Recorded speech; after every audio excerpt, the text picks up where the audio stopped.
So I guess a day or two ago, we got some additional in-hand images of the Cosmos in the Legacy Speedia 500 Cosmos, and he looks good in some ways.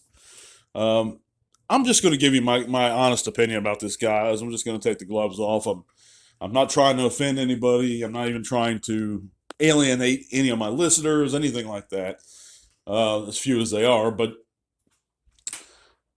he looks. We have some shots, okay, here in comparison with Huffer, the more recent Huffer, and he scales well, as you can see. He's in both modes. He does scale well. When you get to robot mode, this is where the illusion kind of ends, though, and I think it is an illusion. And they give it away in one of their first original images, product shots of this figure.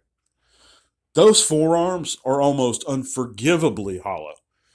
It's almost like, what I referenced previously. It's a house of cards, and it's an illusion because it's like hollow boxes on top of each other almost.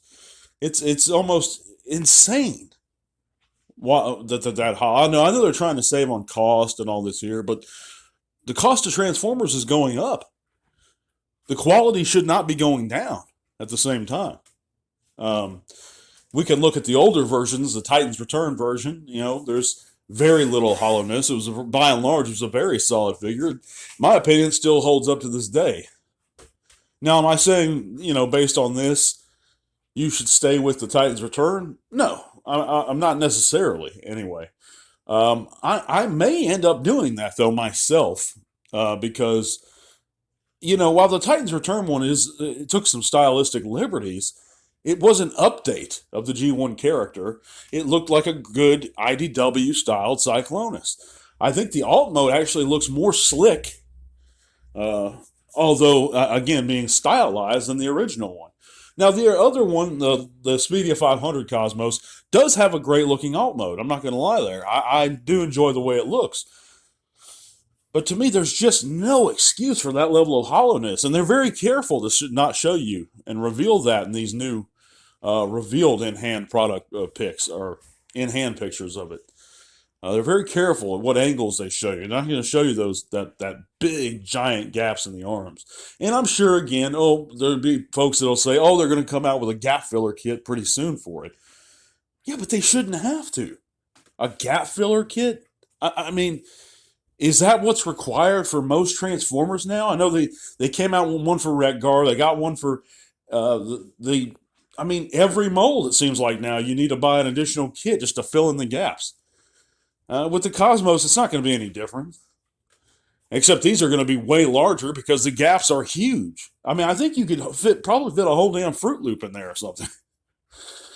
But it is a good-looking figure for the most part. I think that some additional problems come up when you start posing him around in the legs. And we can see from this other in-hand picture that he looks kind of really chopped up in his bottom half. And this is only my opinion, but when he's squatting in any kind of way or bending at the knee, I think the illusion also breaks up a good bit.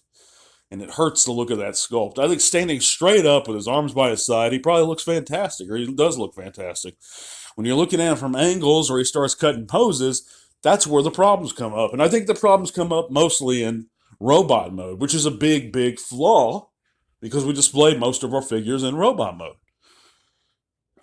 But these are my honest thoughts on him. I appreciate you guys joining me today for this Saturday edition. I just wanted to talk bots a little bit.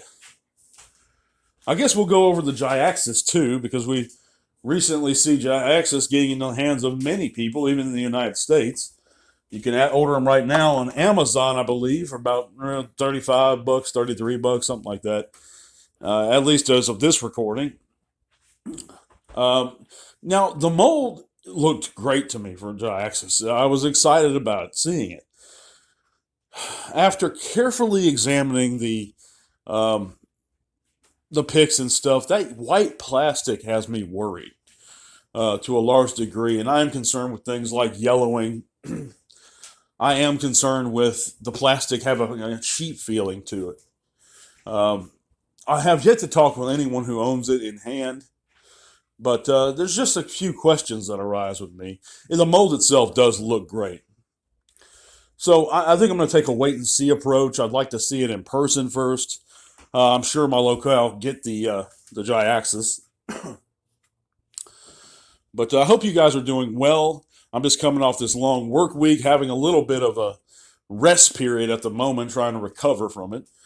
But we are going to be back on Monday. Please be sure to check those links in the description below. Check out everything that we have down there. That's going to be us on Twitter. You can follow us there. Our Patreon, please consider supporting the channel.